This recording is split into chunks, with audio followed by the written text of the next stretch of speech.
Life is a roller coaster. I've had my share of ups and downs. I've had my ass kicked. Just a few examples. I've been shot, I've been stabbed, I've been bitten, not by my dogs, of course.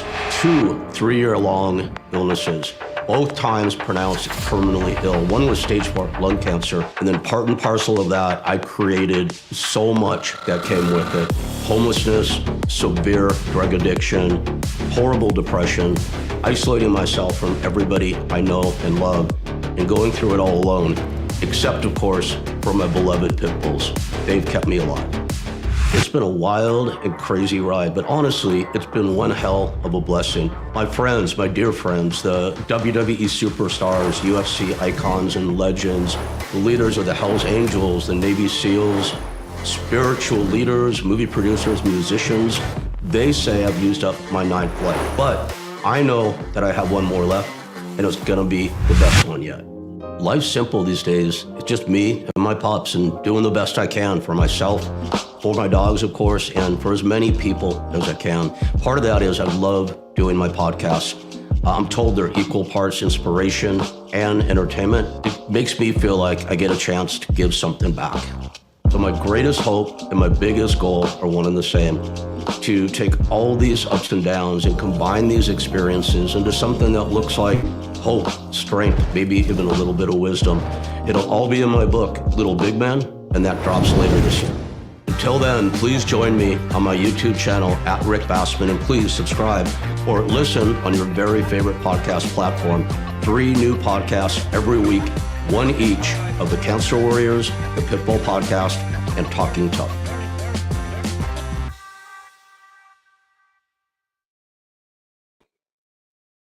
Hey, all, it's Rick Bassman here for a special edition of Talking Tough.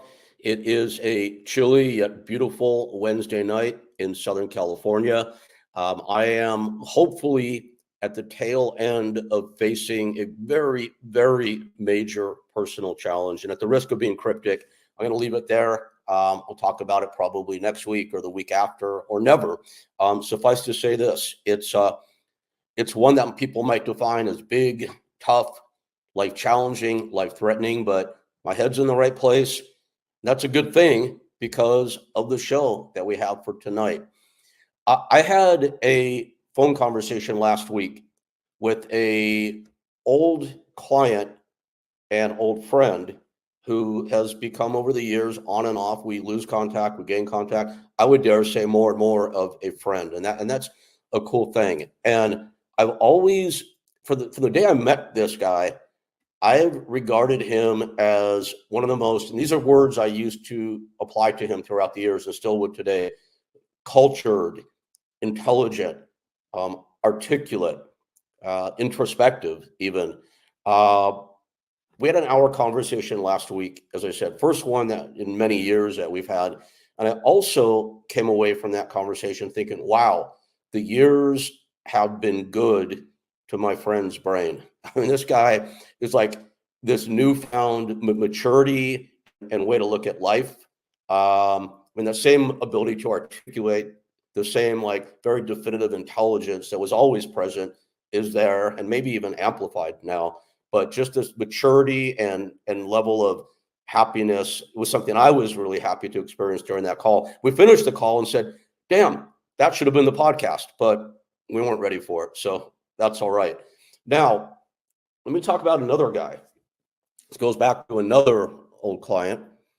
1998, I think it was, we were first introduced. This guy at the time, when Japan was on fire, before UFC owned the world of mixed martial arts, Japan was the it destination. This guy was on top at Pride, which was the it company. I wouldn't say arguably, but absolutely regarded as the #1 MMA heavyweight fighter in the world at that time. And not many people will ever be able to claim that distinction. And then went over to Abu Dhabi and just owned the submission division 3 years running. Pretty amazing accomplishment at the time. This guy was absolutely jacked out of his gills. Some would say, and I'll say it affectionately, maybe a little out there at that time. Crazy. All right, I said it.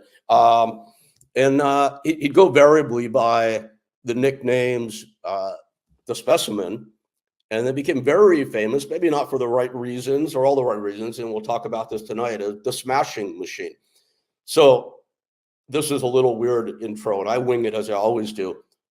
This crazy smashing machine, this incredibly cultured, intellectual, and now I think very, very mature person. It's the same guy. You wouldn't think that. How could all that be contained in the same person? Well, I'm glad to say, from my estimation, it is. And I'm glad to reintroduce to myself, and I don't really need to reintroduce to the world, because this guy's very famous. He's a legend, an icon from the sport of mixed martial arts. And as we'll talk a little about today, get about to really make an indelible print in the much bigger world of entertainment in general. My old client, my longtime friend, none other than the specimen, the smashing machine, Mark Kerr. Hey, Rick, that's wow, that's an incredible introduction, man. I really that's amazing. You know what? Our relationship has grown into more of a friendship, over the years. And I usually define a friendship as when, I could pick the phone up, not having talked to this person in a significant amount of time, and you just seem to pick up where you left off from the last conversation.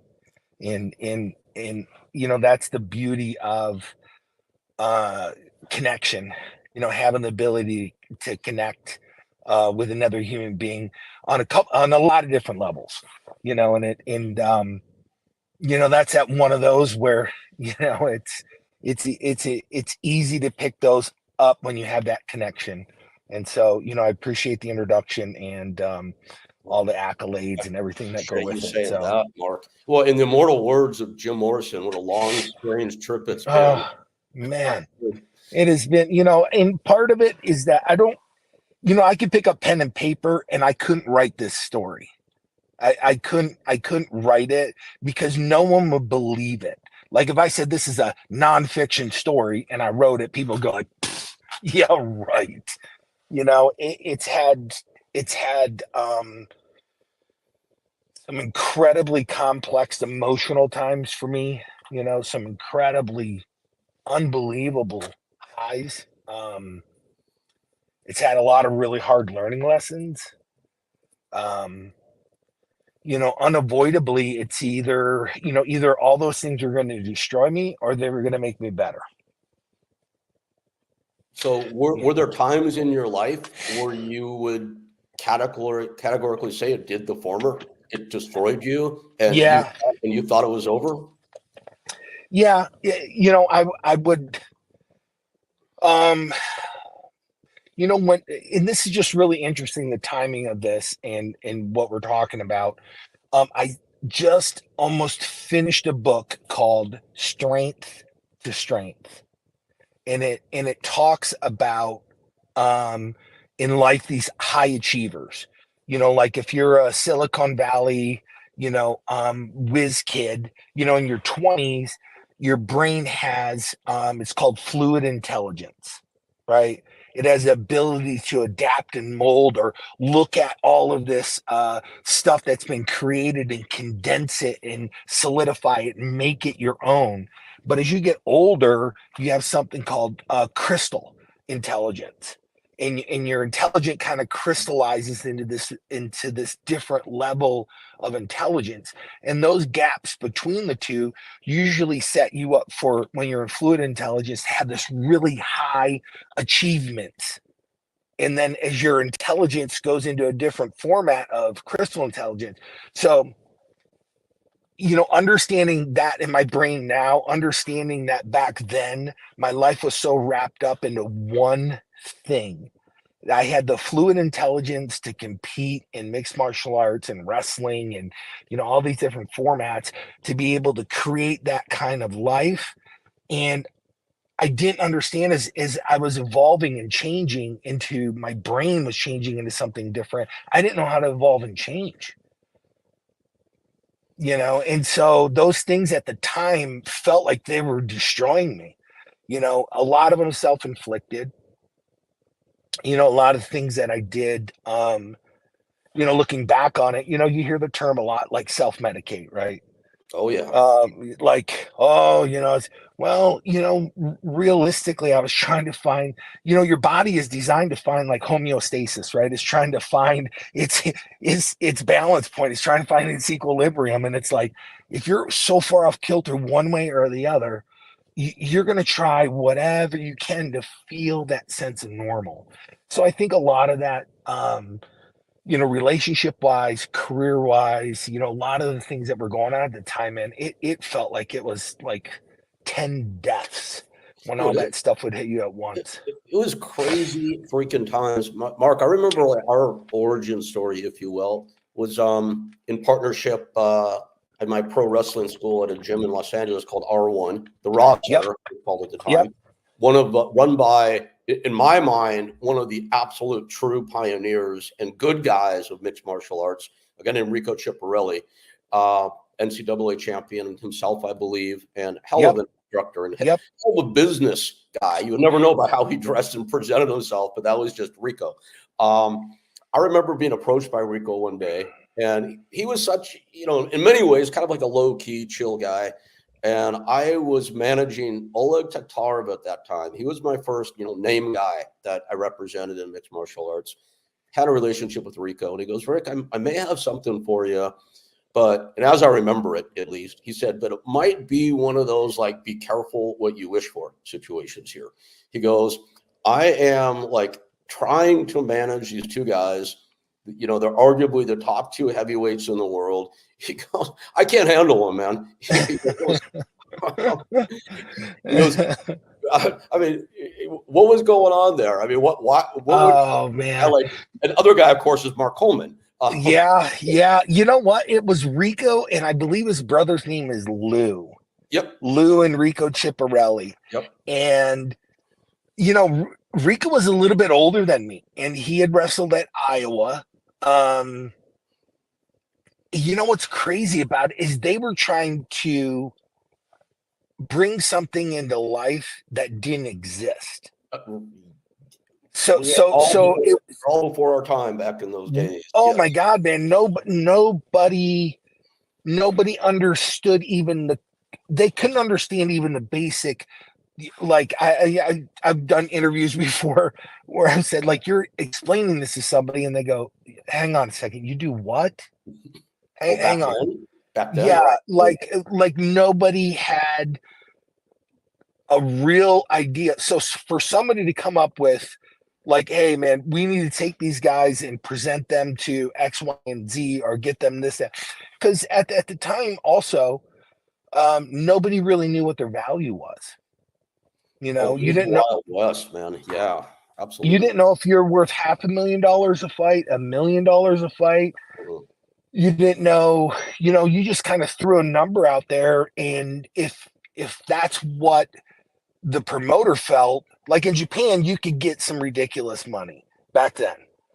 I remember the deal we did with Pride, which was, I think, the first and we don't need to get into numbers and all that. Yeah. Private business, but it was a good contract, and it was a hell of a monthly number, paid monthly, if you remember that. And, yeah, absolutely. To me, that kind of deal felt pretty good back then, but it was like shooting in the dark, trying to figure out. Like when Coleman the next year went over and did that fight with the fight. Yeah, we were just making numbers up. It was pretty wild times. Yeah, Rick, I don't think the general public gets an idea now, because there's enough media information out there now. People can watch your podcast and listen to it, and they can hear the behind the story, right? Like before this existed, this format, people just still didn't get it. I mean, they still didn't get how really, like, you were just making it up event by event by event. And what you're talking about, that monthly, for me, it changed my whole entire life.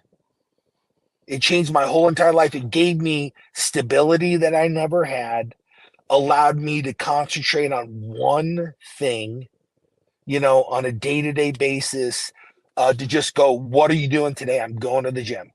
I'm going to the gym again in the afternoon. I'm going to the gym again at night.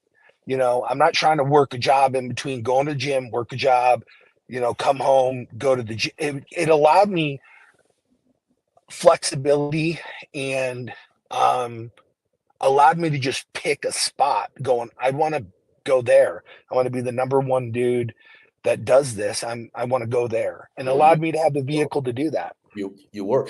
I think also, in all fairness, since we've already been very, very honest about everything, and I think we'll probably even go deeper and darker.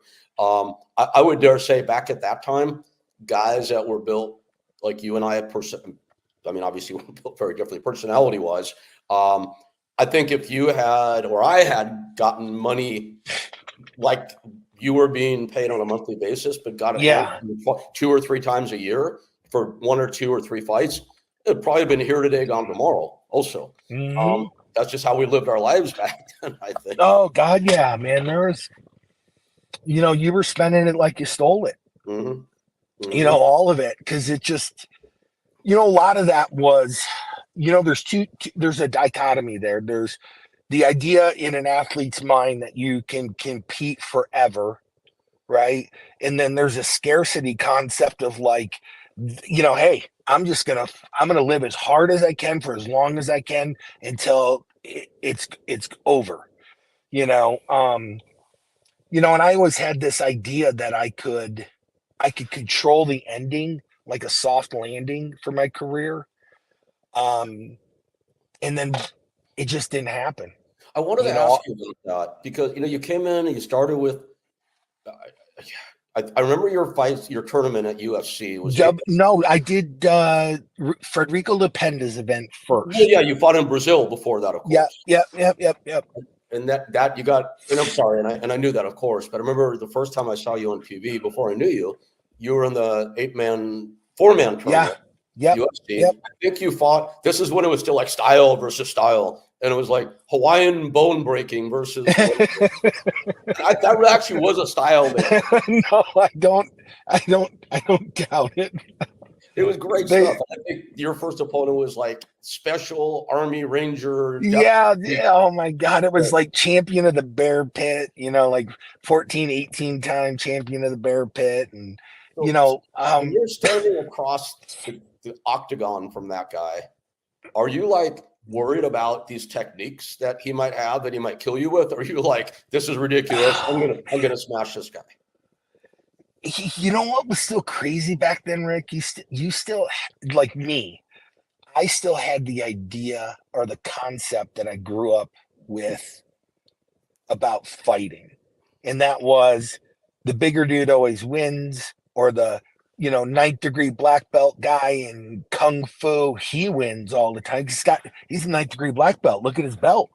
He's got like 9 rings around it, right? Yep. So I still had somewhere buried in my head that idea that that shit was true.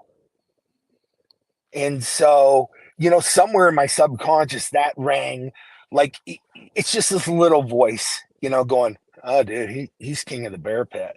And then all of a sudden, it's like all that shit's just wiped clean because now I'm out there doing my thing, right? I'm out there, and it's not I'm out there surviving, I'm out there as a predator, right? I'm Oh, out dude, you there were to, far from a guy who looked like he was hanging on trying to survive.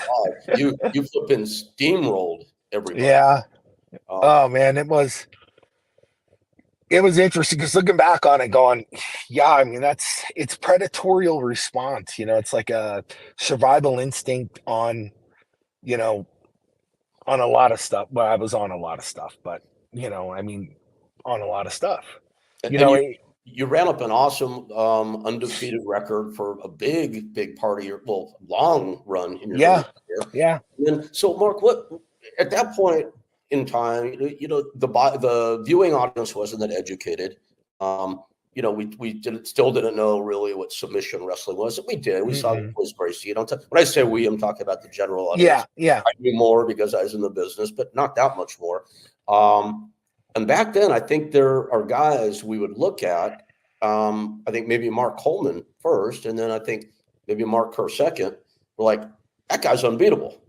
And we didn't Yeah. really understand the concept back then. And we didn't know that eventually John Jones would be beat and everybody would be beat eventually.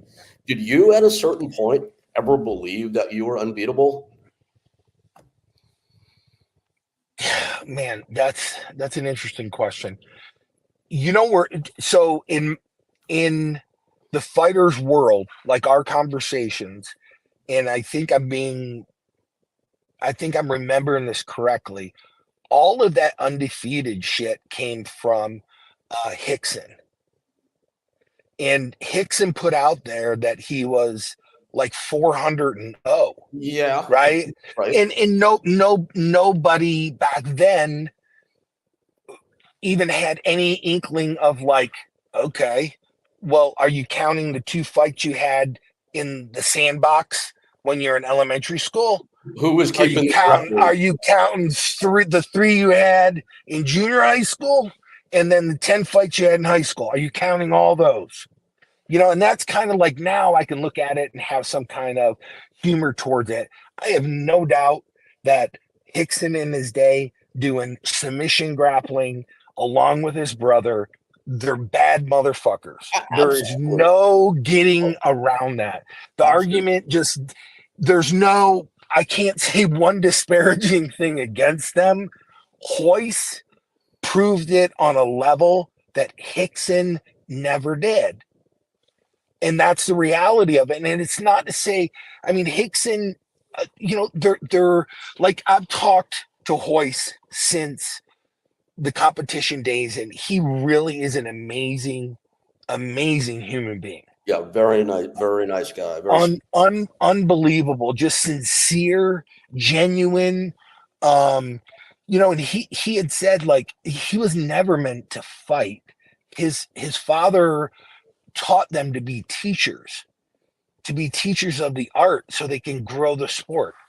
And it just turns out that Hoist is the one that stepped up to answer the bell when that whole family's kind of integrity was challenged of like your art ain't what you think it is.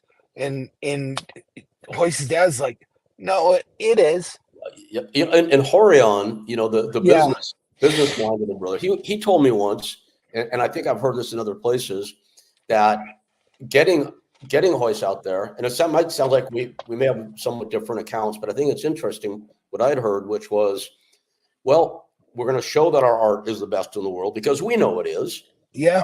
We're going to do it against every style, every discipline. We're going to pick big, giant guys because the world did think back then the biggest guy was a guy that was going to win, and the toughest looking guy. And I heard that Hoist was a strategic selection because he was the guy in the entire family that least looked the part. Where if I hadn't heard that part. That's yeah, actually really good. it kind of makes sense if you think about it from a Yeah. promotion or marketing standpoint, because like I remember, look, I'm going to sound like some bullshit story of Woodstock because everybody was at Woodstock, right? I, honest to God, was at UFC 1 at Mammoth in Denver. And this is 1993. Went with my buddy Jay Troy, Wow. and the building was half full. And I remember when Ken Shamrock came walking out for the first time. Nobody had ever heard of him yet. I mean, if you're in Japan and you're a hardcore fan, Yeah, you you know, have. Yeah. otherwise, I didn't know who he was. But when he came walking out, I'm like, wow, that guy looks the part, right? Dude, when Hoist came walking out, you're like, who's the skinny, balding dude in the gi, right? Now, Horion, Yeah. I mean, Hickson would have made a different impression because that guy Hickson does look the part. he looked like He the does. Brazilian version of Ken Shamrock. And Yes, he does. That's interesting because you know what? In all of that, like in Rio or that he looks like I'm on a surfboard every day out there. It's just as different. Yeah, you're absolutely right. I didn't even put all that together till you just told me. yeah, so you put Hoist out there, and then he wins this whole thing. You're like, holy shit, this is the real deal, right? So, Mark, I never do this on the show, but now I have to ask just because it's a fun question. If you fought Hoist in your prime and his prime, what would have happened? Oh, you know, and I think I said this. I don't know if I said it directly to you. So we were inked on paper to fight in Pride 2. Oh no, I didn't know this. No. Yeah. So um so Pride, which was KRS back then, Hmm. um, they got a hold of me. They said, okay, we're going to pay a gazillion dollars, you know, to fight the best people in the world. The first person we want you to fight is Hoist Gracie. So I Sure. go over to Japan and we do this press conference, all this stuff. And we were inked to fight. Uh, God, it would have been March of 1998. Well, how do I never know this before? Okay. All right. Yeah. Yeah. And you know what's even crazier? I was digging through an old hard drive that I had, and I think I found the contract. Wow. That would be interesting. If I can find it, I'll send it to you. I'd love to see Like it. absolutely. So so this topic has come up a couple of times. Uh God, man, you know what? As a competitor, I'd like to think that I would have won. That I was so imposing physically that I would have been able to impose my will on him. But watching him fight Sakuraba and watching just how tough of a competitor he is, it would have been interesting because all it would take is one mistake from me, Uh, and that's it. It's game over. it You would, know, yeah, it's so hard to look back and say what would have happened. And I never thought about this question until we started talking. I don't think he would have been able to withstand the assault. You're right. If you gave him something, he would have taken it, no doubt. oh God, yeah, man. He's just so slick in being able to, like, if I've watched a ton of his stuff because there was always supposed to be this rematch. And back then it was like acquiring all of it like VHS tape, like getting a VHS tape. And God, man, it's just, it's one of the people that actually, as a competitor, I admired him just because of his grit, but more than his grit, he was just a technical genius, man. He could, he'd work, 5 minutes, 4 minutes in a round to set up one thing at the very end of the round. Oh yeah, yeah, And when you would go back and watch the film, you would go like, oh shit, he's baiting him. And he yeah. baits him again and he baits him again. And then he pulls it and he baits it. It's just these little things that you go like, when you're in the heat of the moment, to be able to have that composure to do that, that's a different kind of competitor.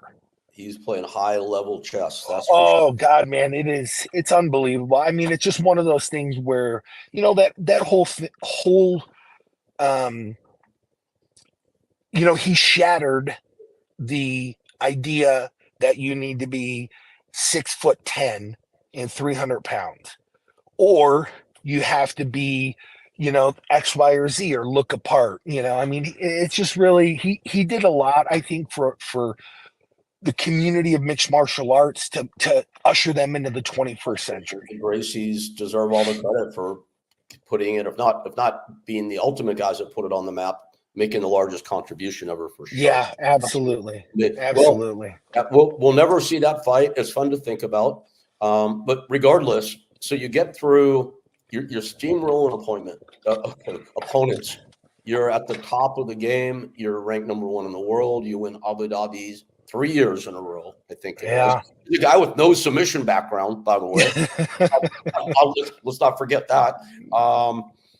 So, Mark, what happens, man? We got to get into this. So, uh, there's a very famous movie, and if people haven't heard of it, it's not famous to them, but I'm telling people it's famous. It's called The Smashing Machine, and it was a highly, highly regarded documentary that ran initially, I think, on HBO, and was yeah. so well received. It ran like a zillion times after that. You can still watch it, and it's a deep, dark, no holds barred look into the specimen's descent into hell. I think that's a fair way Yeah. to say it. Uh, Yeah. Yeah. I Yeah. remember for my part in San Clemente when I lived, if you remember my wife Gabrielle, We Yep. had an apartment at Seacrest Apartments. That was big, high wheeler dealer I was living in an apartment at the time. And I remember renting another apartment in that community, which from time to time, What you and Mark and Coleman, Mark? Tom Yeah, Howard would stay at together. yeah. And if memory serves, and I could be wrong, and correct me if your recollection is different. To me, that was kind of like the beginning of the content that would later become the Smashing Machine. You know, a lot of it was, you know, I think at the time, you know, looking back on it, you know, I was starting to place, you know, just this enormous amount of pressure on myself. Um, and I think a lot of it, you know, bringing up Hickson earlier was the idea, you know, like, you know, being undefeated, you know, not having a loss. Um, you know, that was kind of the standard back then. And it's so unrealistic. You know, it's like the downward pressure on women to be these stick figures, and you know, to be it's like the same kind of concept back then, because Hickson said I'm 400-0, you know, and he just threw that out there, and it's like, oh shit, well shit, I need to be undefeated, and it's like it just doesn't happen. You know, it's like, and as more money started to come into the sport, the likelihood of that happening was less and less, because more money attracts more talent. Yep. And when you get more talent in there, you're gonna have one day where you're just not up to the challenge. And that talent pool grew fast and emerged. Oh, But Mark, you know, I got to think your first, I believe your first loss was to Fujita in Japan, yep, and Fujita was a tough son of a bitch, man. Maybe kind of, and I just thought of this for the first time. Maybe in some ways, like just like Hickson is a Brazilian version of Ken Shamrock, or vice versa. Maybe you and Fujita were almost like mirror versions of each other. He being like the Japanese yeah, in yeah. some way. Oh God, yeah. But Looking back on it, he was almost like, um, you know, it's hard to call him a plant. You know, like put in there as being the disruptor, but he was put in there to be the disruptor. You okay, know, and you know, he, looking back on it, he actually had a really good wrestling career, you yeah, know, at a very high level. yeah, So he, you know, part of what my secret sauce back then was in starting mixed martial arts was that I had an Olympic level training mentality, and that's a world class training mentality because of my wrestling background. When you come from a pure mixed martial arts background, and it's not K1 and it's not a Muay Thai, right? You don't have the class of athletes that train at that world class level, and mhm. now you do all the way across the board. Now you Back do. then, yeah, back then, so if you go through, you know, college wrestling, and then go from that to senior freestyle Olympic style wrestling, it gives you a level because you're exposed to other competitors around the world that train at Yes, very high levels, yes, so you understand what it is to compete at that high level. Back then, you had um you had these pockets of athletes that understood it. This is a good example. Frank Shamrock, right? Frank Shamrock comes from that, but he was a mad scientist when it came oh to yeah, training. yeah, he was. When it, Yeah. oh my God, when it came to these little, like, he was doing heart rate training back then. He was doing heart rate recovery. He's doing time recovery. He's doing these circuits. And, you know, 25 years ago, there's nobody on the planet doing that. No, nobody was doing that. Mark, the first guy I brought into MMA that I managed for a fight and cornered for was Randy Couture's first opponent ever. Big, giant pro wrestler who dubiously was also the heavyweight champion of Finland in boxing, which probably wasn't worth a whole lot. And Oof. this guy's a 6'5" 300-pound, jacked up, scarred, tattooed, flipping monster. Randy was terrified. He'll admit to that. And this guy trained like 30 minutes in total for the entire fight. And it was just, and Randy ate his lunch in no time at all. It's Oh like, my just, God. you see that these days. It doesn't work that way anymore. No, oh my God, it doesn't work that way.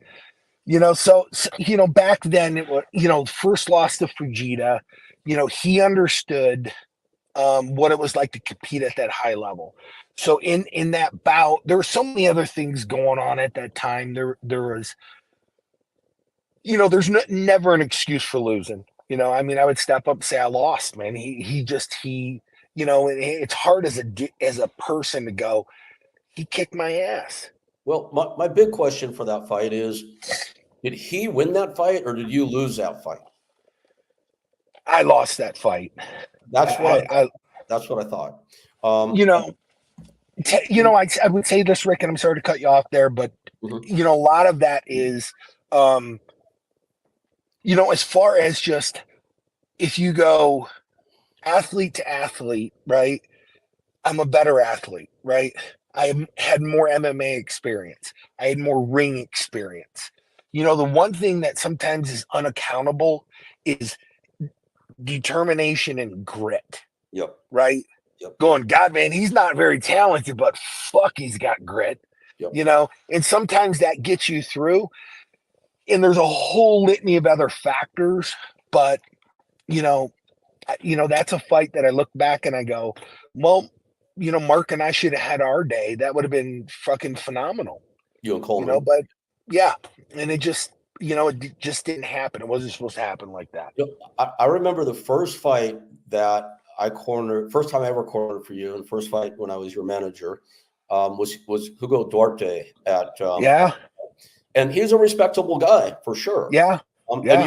you won that fight, but you didn't do what you did to the pit fighting Army Ranger guy. It's like it just, to me, it wasn't you out there anymore, if that makes sense. And I'm kind of like wondering if you would agree with that, and if so, like, what was happening? So this probably you never heard this part of it. So to that point, I had like 3 or 4 fights in a row where I don't even think it went a minute, right? And back then it was these bulletin boards. They didn't have really bloggers, but you can get on these MMA bulletin boards, and Yep. I started reading this shit where it's like, oh fuck Kerr, he's so juiced up, he can't go more than a minute. That's why he's trying to knock everyone out in the first 30 seconds. Blah blah blah blah blah blah blah. Yeah, because everybody So wants to fight longer than they need to, right? Of course. yeah. Anyway, yeah.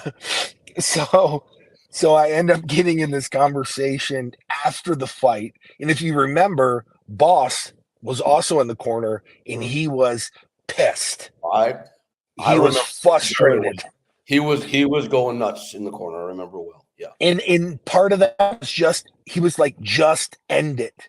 Yeah. And I think, Rick, part of that sickness is listening to the clippings or the bulletin board material and going out there and going, I'm gonna beat you until you fucking quit. Instead of choking you out, instead of doing X, Y, and Z, I'm just gonna keep beating on you. And I don't care if it takes 10 minutes, 20 minutes, 30 minutes, 40 minutes. I'm just, and I think part of that was like, once I got past like the 10-minute part, and then it was like 15 minutes, because I think the bout went like 18 minutes or something like that. Long, yeah. And it was so fucking long, and Boss was just like you could have jumped on his back and choked him out. You could have done this, and this, and it just, he was frustrated. Really frustrated. I remember a few times Boss was frustrated back in those days. Yeah. Jiu-jitsu days. I mean, you were always the guy that I talked about during the intro. Intelligent, charming, and I forgot to mention, truly one of the most genuinely nice guys. but dude, you weren't the easiest guy. Not that I was either. But you weren't the easiest guy to connect with. No, you know what, Rick, man, part of looking back, a lot of it, I think a lot of times it's being difficult just to be difficult,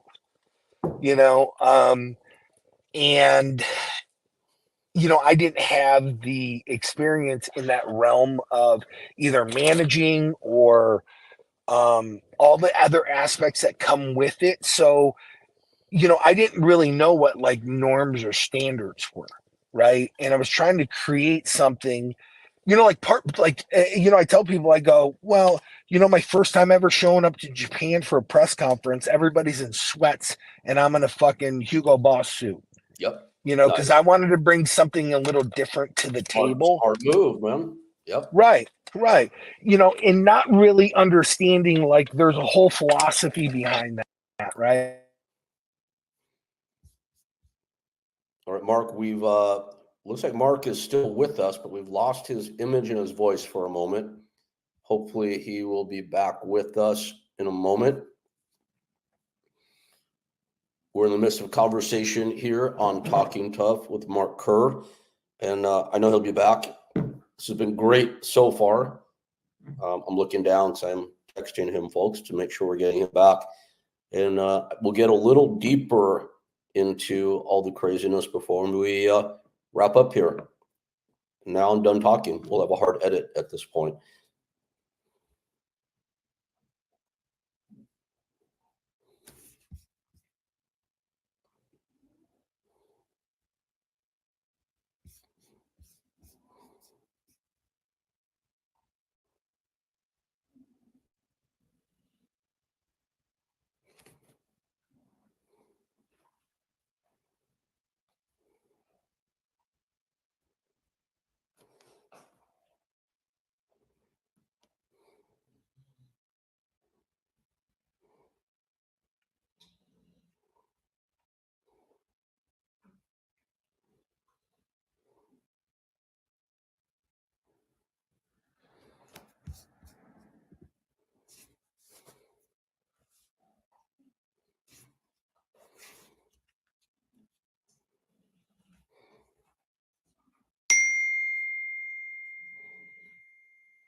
Looks like you're back. I'm All sorry right. about that, Rick. That's No, like, no, that's all right. That's all right. That's why we have editing software, guys. And as promised or as hoped, we're back. All right, yeah, right. here we are. Hey, Mark, good to see you again. Okay, Yeah, good to be here. so man, I want to just like I want to tell you a quick story, and it's going to be one of millions in your life. If you're anything at all like me, you've forgotten a lot of them. So one night we went to a party.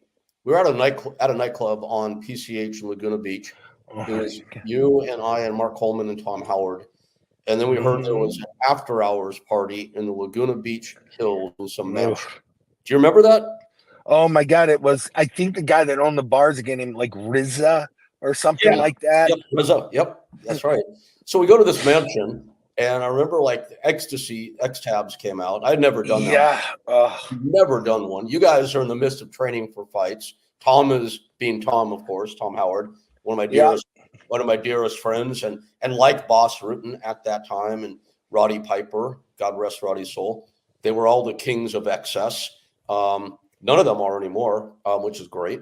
And the X tabs come out, and I do one, and it's like an hour later. I'm like, I don't feel anything. and I forget who it was. I think it was probably Tom being Tom. It was Tom. Was like probably him. He's like, just do another one then, okay? And I remember like being carried out of the party eventually by the two top teammates in the planet, which was great because I couldn't feel my legs. I couldn't walk. It was like a typical night back then, man. And it's like, It really was. it's like, but what happens in your mind when you're the top heavyweight in the world and then you start to live your life that way? Is there a reason for it? Do you think back on that at all now and go, why did I do that? What was I thinking? I needed to do that to be where I am now. I mean, how did that all go? Oh man.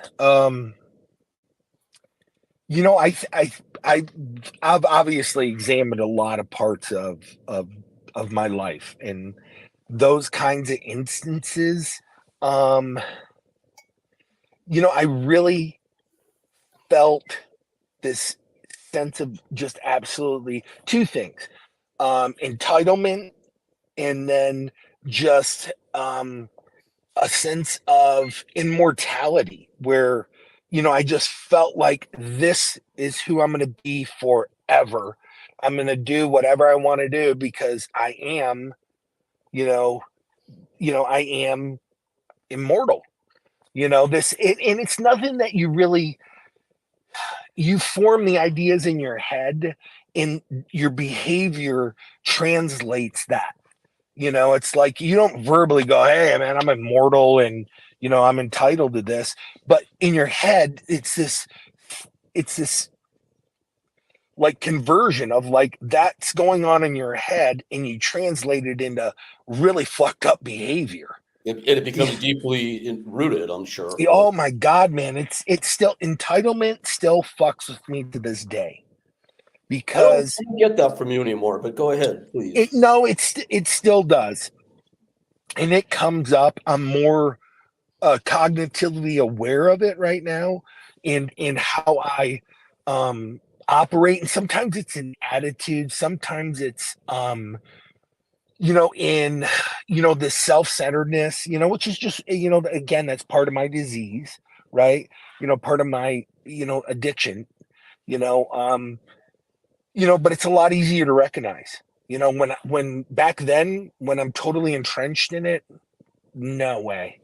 I mean, I am riding this thing until it crashes, and usually it crashes pretty spectacularly. Yeah, well, you know, and in your case, it was all chronicled on film and Yeah, for the world to see. Not many people could see yeah, that. So, yeah. so when the Smashing Machine, and I'll just repeat it again for anybody who missed it. I think one way, there's a lot of ways to summarize it. It's a great piece of filmmaking. It's a great documentary. One way to summarize is the number one fighter in the world, Mark Kerr's descent into hell. I think that's a fair way to look at it. And well, Did you know that's what it was when it was being made? well, this gives you another layer to what I just said. When you're in entitlement and the sense of immortality, what it creates is this self delusion, right? And so delusionally, I thought my world was completely different.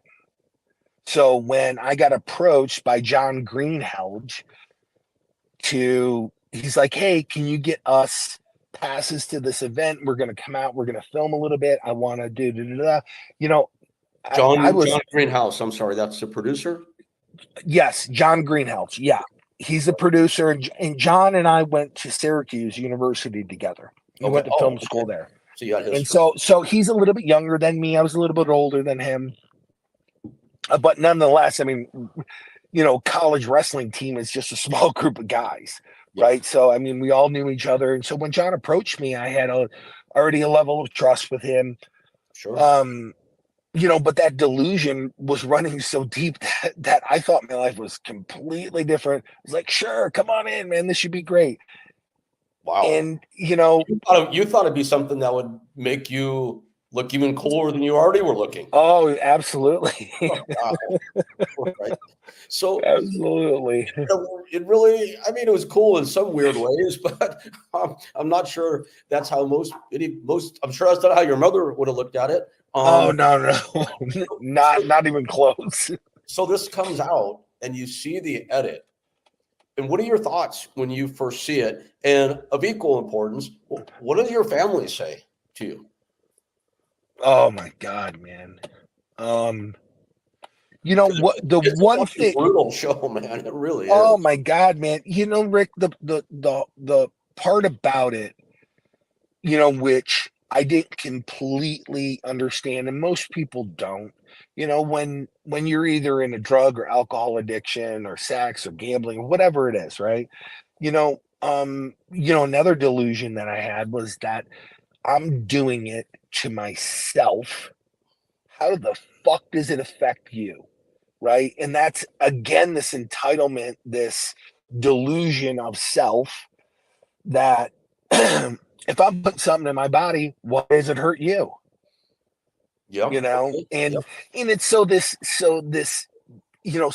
what I didn't understand until my family saw this is how many nights they were up because my girlfriend at the time, Dawn in the film, had called them to say he's on another bender. He's on a run. I don't know. I don't know what's going to happen. I have no control over him. She called my brother Michael, who I respect tremendously and has been there through thick and thin my whole Everyone. entire career. Yeah. Sure. And so, I didn't understand that. I would get a call from him going, "Hey, what's going on?" Just as a check-in because he didn't know how to handle it either, and he didn't want to scare me further down the road by going, "You motherfucker, man, you better stop or I'm coming out there and fucking da da da da." So he didn't know how to handle it, and obviously that in and of itself reinforced the delusion of what the fuck, you know.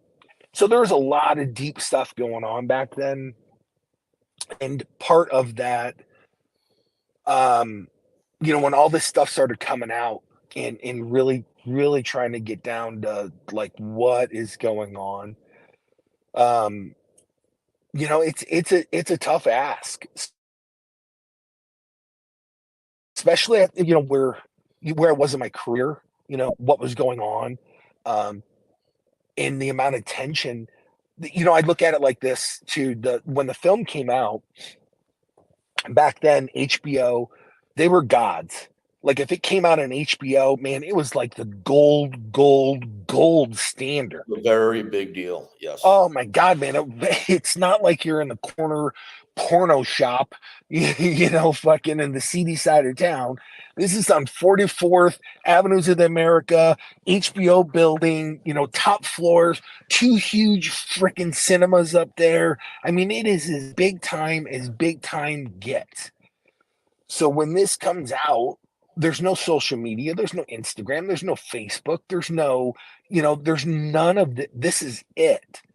So this is the first transition that people could actually, from this little pocket MMA world to mainstream media, HBO, they look at it in, for a lot of people, they look at it and go, oh my God, I can't watch.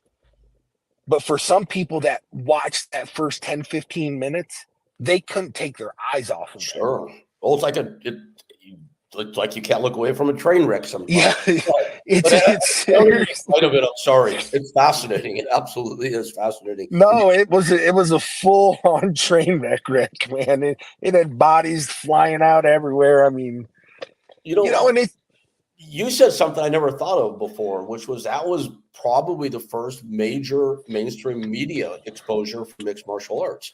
I one never thought about that before. Did you take any heat from like Pride, from UFC? oh, Um, UFC I did. Oh my God, man. So if you want to look at overlap, um, Bob Meyerowitz was having a complete fire sale when he knew it literally he had pissed every boxing commission off in the United States. Yep. It had narrowed it down to where he was legally allowed to do it in a couple places, and that was it. Mhm. You know, and so John Greenheld and John Hines, they approached the UFC, and the UFC is like, all right, you want to buy footage? Sure. How much footage you want to buy? And so they sold them all this footage at fire sale prices. And that's how we were able to get the footage from the UFC. Pride, so this is what's crazy about Pride, and John Greenhalgh reminded me of this, that when they went over and filmed the Volchanchin fight where he illegally kneed me in the head, Yep. and it was a DQ, it was a no contest. They never got Pride to sign releases. So all of that footage they captured, they couldn't use. So as this started progressing down the road, and they realized, oh my God, man, we don't have a film if we don't have that footage, obviously. They ended up coming to me, and I said, you know what's interesting? I have a contract renewal coming up, and I'm going to tell Pride I won't sign it unless they sign the releases. Sure. And I had totally forgot about it. And literally I presented it to them. They hemmed and hawed and were like, because they didn't know what kind of film was going to be made. Right. And I'm going to circle this back to the UFC. Mm-hmm. So Pride signs off on it, and the film gets made. HBO buys it. At the same time, the Fertitta brothers bought the UFC from Bob Meyerowitz. Oh boy. All right. Mm-hmm. Okay. Dana White gets an idea. He hears about this film, and he calls, or has the Fertitta brothers, whoever, call HBO and say, hey, we realize that this film's being made. You know, it has footage, all the documents, everything was signed. We legally had the footage. They couldn't protest. They couldn't take it to court. They couldn't put a cease and desist. They couldn't do any of that. Plus, you wouldn't want to do that to HBO. It just would be the wrong way to start a company. So they said, hey, can we get a copy of it to see how this is going to air? Oh boy. Right. And you know what HBO said? It comes out on January 22nd. You can watch it just like everybody else when it comes out. Nice. Yeah, that's true. And to say that to Dana White, or to say that to the Fertitta brothers, who probably at the time weren't really used to hearing a bunch of no's, I would probably venture to guess. So that set a very, very fucked up tone. And then with the UFC, they asked me to fight Pete Williams. And I said, no, I'm under contract with Japanese. And that's the last time they entertained, offered, looked at, talked to me, anything. That was Do you have a relationship with Dana at all these days? No. No. I mean, it's no reason to, unless he puts you in the Hall of Fame, of course, which will happen at one point. Yeah, it's just, you know what? It's one of those conversations that you have where the UFC Hall of Fame is really the MMA Hall of Fame, right? Because it's the whole entity, right? It's like trying to understand, like, can the story of MMA be told without this person? That's usually the criteria. And it'll follow the WWE Hall of Fame by the same token, because for up until 10 years ago, if you weren't a WWF superstar, you weren't going to get into that Hall of Fame. And now they're realizing they have to put people into it that never even worked for the company, because it has become the de facto Hall of Fame for the entire industry. Yeah. UFC is absolutely going that direction, if they're not there already. So you'll have to be in. Well, it's just one where, like for me being where I was in mixed martial arts and in the UFC and Pride, and to go over and do Abu Dhabi was such a big risk at the time, because it could either invalidate me, or, oh, he's a big steroided up dude, man. That's why he's winning these things, right? Or it could absolutely validate me. And that was a continuation of like the evolution of understanding that mixed martial arts is really complex, man. It involves so much detail from so many different disciplines. And that's kind of what I was trying to demonstrate at the time, going, I have a wrestling background. The first thing I knew is that I didn't know how to freaking fight. I didn't know how to fight. I know how to compete, at a very high level. I didn't know how to fight. You know how to control So, the body. yep. And so that was part of the um, Beverly Hills Jiu Jitsu and Boss Rutan Mhm. and Oleg and Marco Huaz and Pedro Hizo and that whole group of guys. Yeah, And what then a now, crew. Wow, what a oh crew. my God, can you imagine? Yeah. I mean, can you imagine? Like Marco at the time didn't speak any English, and Right. I was just joking with Boss about this. I go, um, so we would go there, and Marco would want to wrestle, and I would wrestle with him all day long. He had a And big smile. He had a big kid-like then smile all the time he also. did, man. Such a good person, man. Such a genuinely good person. Um, and so I would say to him in English when we would spar, I would go, Marco, no headshots. Because we didn't wear headgear or mouthpieces. We were fucking knuckleheads, right? How about don't kick me in the leg also? That was the other one, but he would go no he would go shin he would we would I would go I wouldn't spar him without shin pads. Because a couple times I go, okay, all right. He could his timing where he would just kick me off my feet, Yep. right? Oh He would yeah. just kick me off my feet, like because a lot of like with Boss and with Marco, if you were lazy with anything, they would like if you threw a lazy jab against Boss would just he'd hit you 10 times. Yep. Like everything that you did with him had to be, deliberate, willful, intentional, Yep. right? You can't just go like, hey, I'm gonna just, because it just would hurt. Um, so with Marco, I'd go, Marco, no headshots. And he'd go, okay, okay, okay. I'd swear, man, like 1 minute into the round, pap, pap. And Yep. then he would try to explain to me, he'd try to explain to me in Portuguese that, hey, it's a reaction. I'm Yep. not doing it on purpose, Yep. Yep. but I didn't understand this till much later. And I go, I, why didn't you just fucking translate that to like, dude, we need to do something different because I'm tired of getting punched in the fucking head. That's all. Those were the days, man. Well, Mark, let's man, I've kept you for a while, but a couple more things I wanted to get into before we let you go here. Yeah. Staying in the abyss for one more moment only till we really come out of it.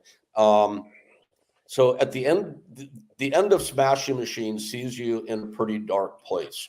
What people out there, they want to know this because fans of mixed martial arts, pro wrestling even, that are watching this, they know Mark the Specimen Kerr is the one-time top heavyweight in the world, a legend, an icon.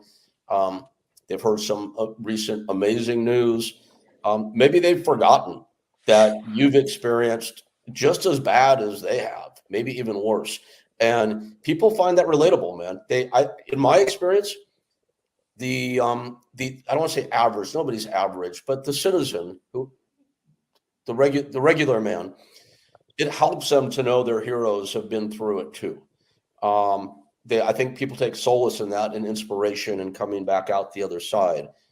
Is there like there's probably several rock bottoms, I'm sure, but Oh man.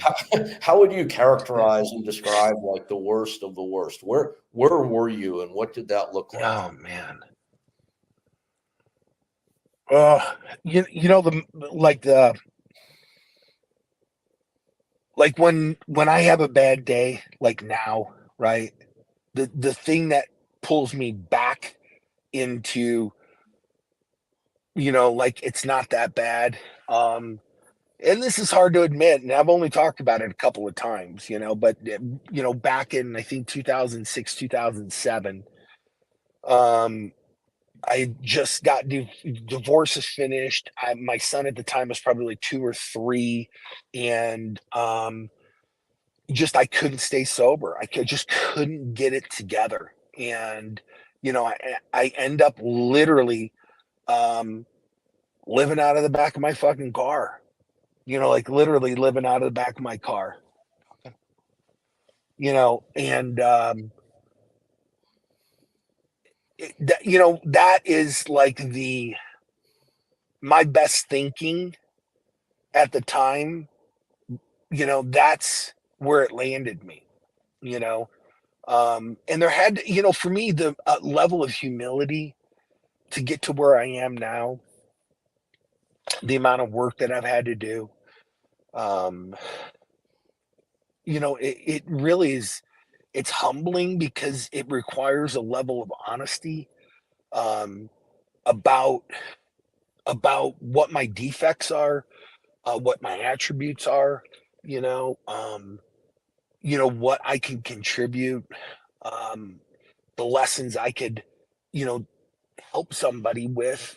It's a lot, Rick, man. But I just remember, literally, you know, in the back of my car and just not having a freaking clue what I was gonna do.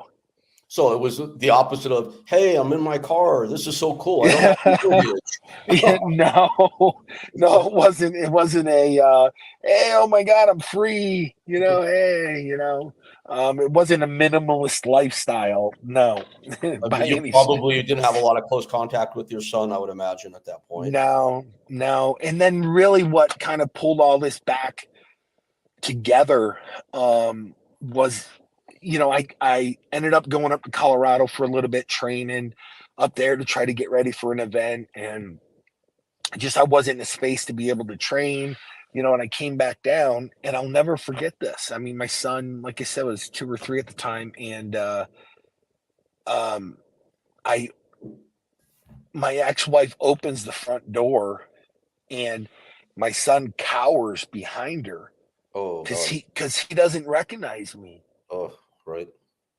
It had been like 7 months, 8 months since I'd seen him, and he doesn't recognize me. And it was this feeling. The feeling, I can pull it up right now, and it gets me emotional. Because it's one of those feelings where at that moment I'm never gonna put him in that spot again, and I'm never gonna have this feeling again. Like I've just absolutely just fucking let this kid down. You know, and there's been a lot of moments in between here and there, and my son is 19 now. And he's turned out to be just an amazing kid. Yeah, I'm sure life looks a whole lot different. I know life is different for you these days. I know that by talking to you last week and today. And I want to toward the end of this really get into what your life looks like today, because I know it's like the proverbial happy ending that gives people hope. But there's a Yeah. question I want to ask you before we get there, and it's this: so many years ago, your old colleague and friend John Greenhouse calls you, a guy maybe that can get a movie made, and says, "Hey, I want to try to make a movie with you." And it happens, and it comes out, and it is what it is, and you know what that movie is now. I think I'm actually gonna go watch that again tonight, Mark. I haven't seen that. Oh man. I want to watch. I haven't seen it in 20 years, probably. I really feel like I want to watch it again. So you get it made, and you have the reaction you have. Your parents have the reaction they have. Yeah. Your got a movie made, and years later, many years later, some other guy calls you that maybe has the ability to get a movie made also, and Yeah. says, I want to make a movie with you about you. Can you tell us what that's about and what's happening with that now? Yeah. So, God, man. So I get a call, um, from a guy named Brad Slater, and Brad Slater works for William Morris Agency. Yeah, the Brad number one movie Slater, in the world. oh, he's huge. I mean, so I get a call from him, and he says, "Hey, Dwayne Johnson, The Rock, um, wants to do a biopic movie about your life based on the documentary." Well, hold on. Did you think you were being pranked when you first got Oh, this? 100%, man. 100%, Rick. This is like one of these where it's like, I swear, man, it's like, where's the camera? Like, I know there's got to be a camera in there somewhere, just like not. And I even looked him up, and I punched the number in the computer. I'm like, oh shit, the number does go to William Morrison Agency. Well, fuck.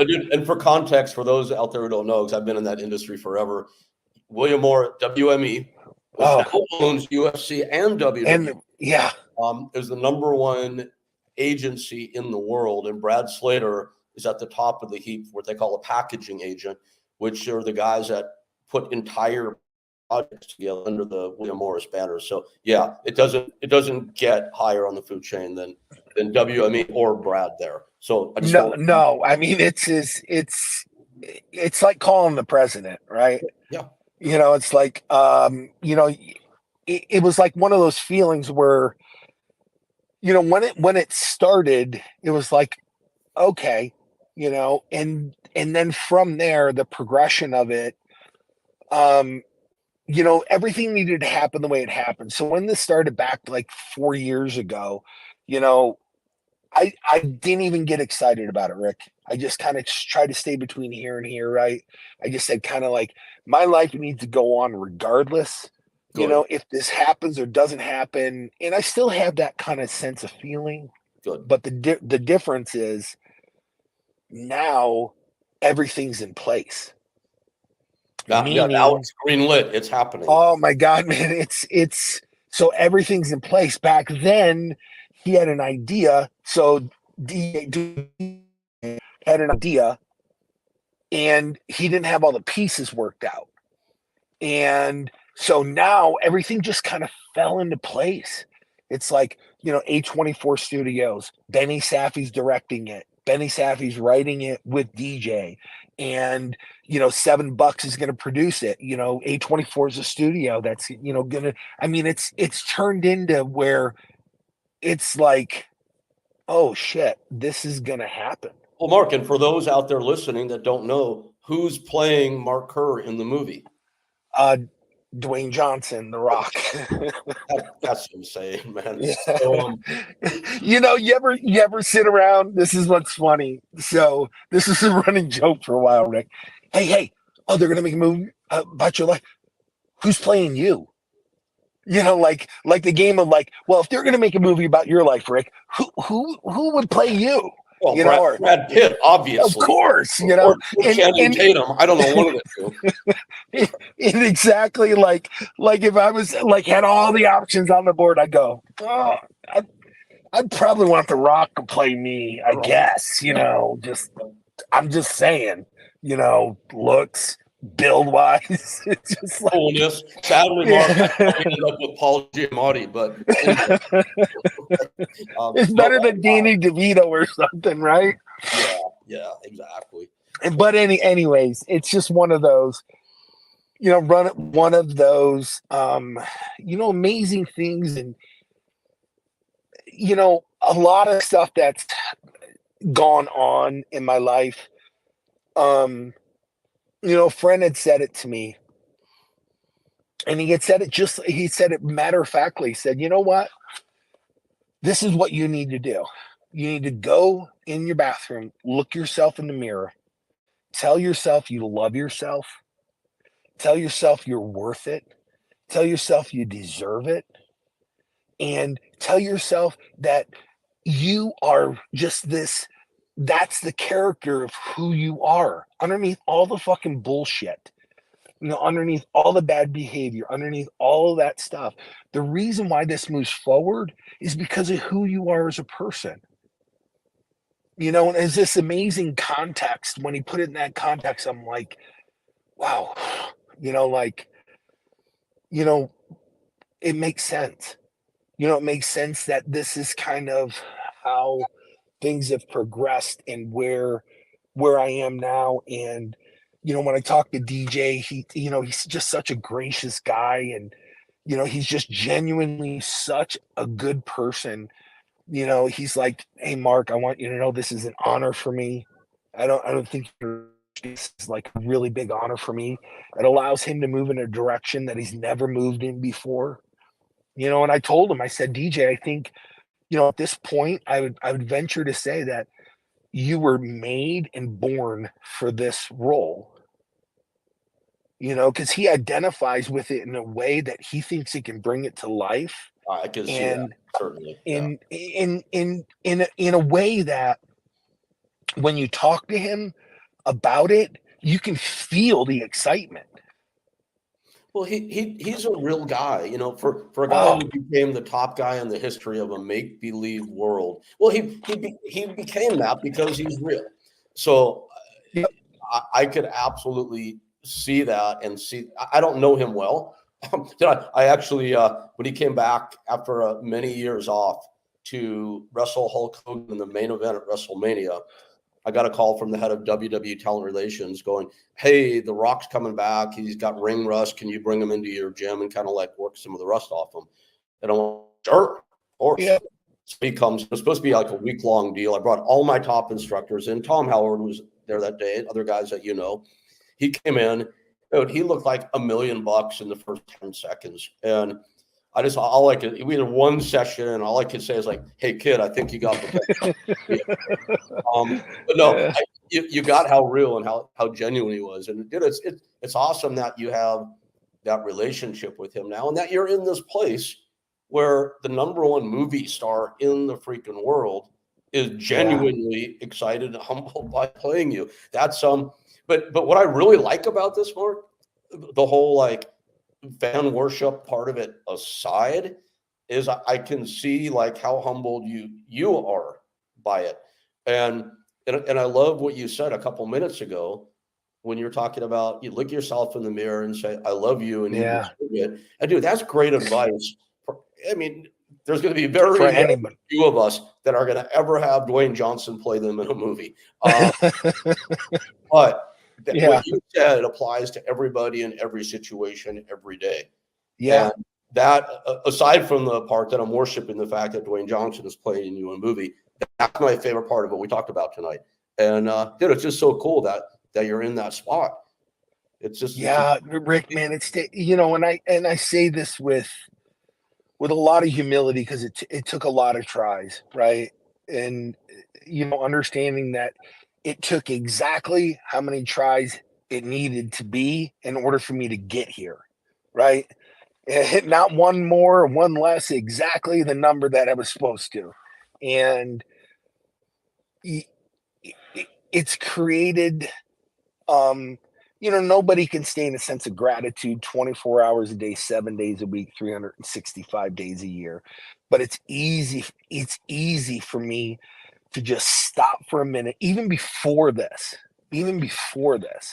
to have just a sense of gratitude that I don't have to live in my own chaos, that I can actually, bring peace and joy around the people that are around me and understand that my life now is about connection. It's about connecting.